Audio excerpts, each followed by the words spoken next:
upon a time, the conflict over the Thanksgiving dinner was who got the white meat. Ah, those were the good old days. Now plenty of people are wondering how they will negotiate the political divide this year.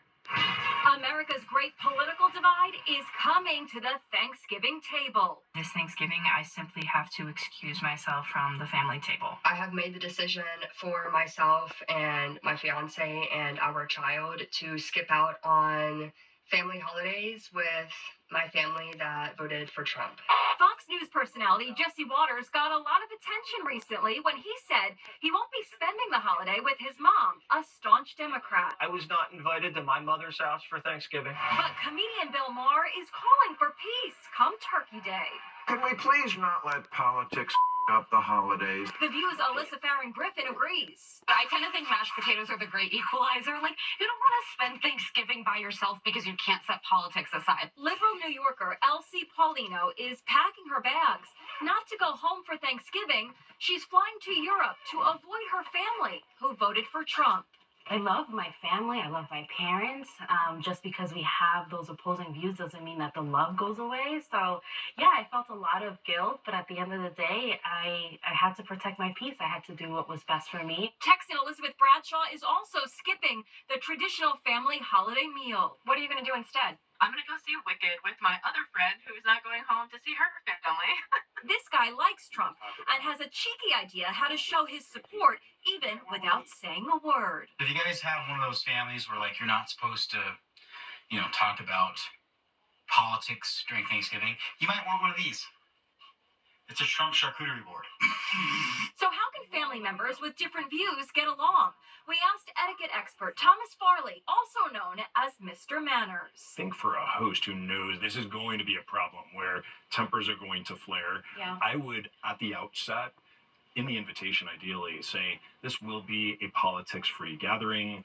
Please respect my wishes on this viewpoint. And that way, nobody is locking horns.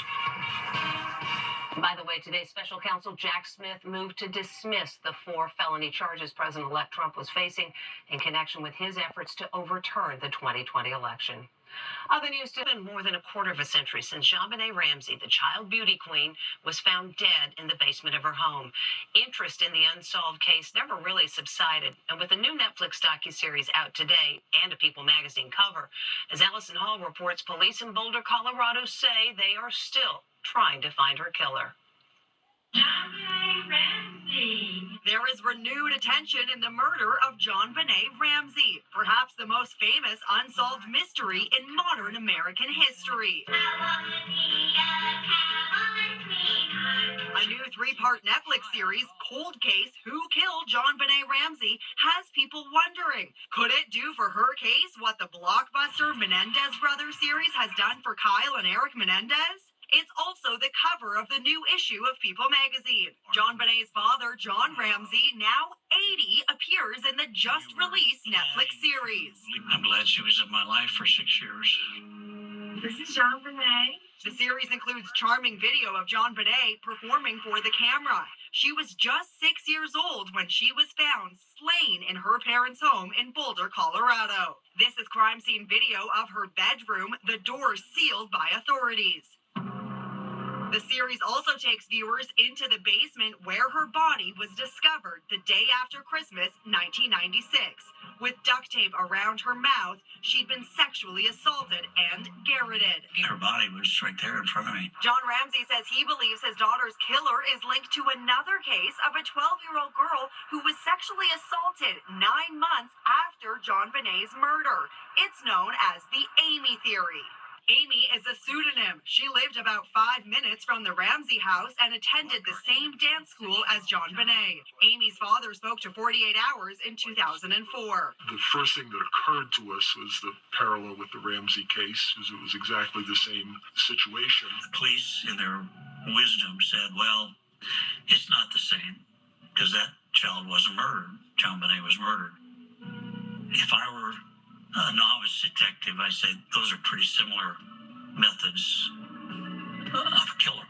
The Boulder Police Department, which has come under fire for failing to solve the crime, says the killing of JonBenét was an unspeakable crime, and this tragedy has never left our hearts. This investigation will always be a priority.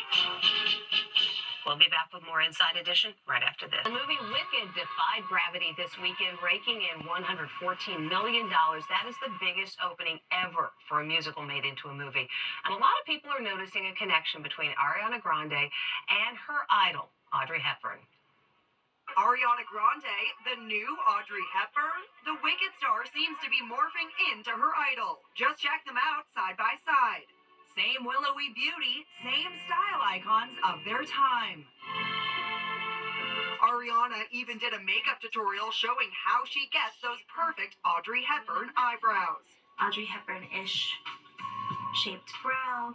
Ariana's Wicked weekend at the box office made movie history. People are absolutely obsessed with this movie. It obliterated box office records this weekend. And check out these Wicked fans trying their best to abide by the no singing rule in the theater. Nice try, ladies.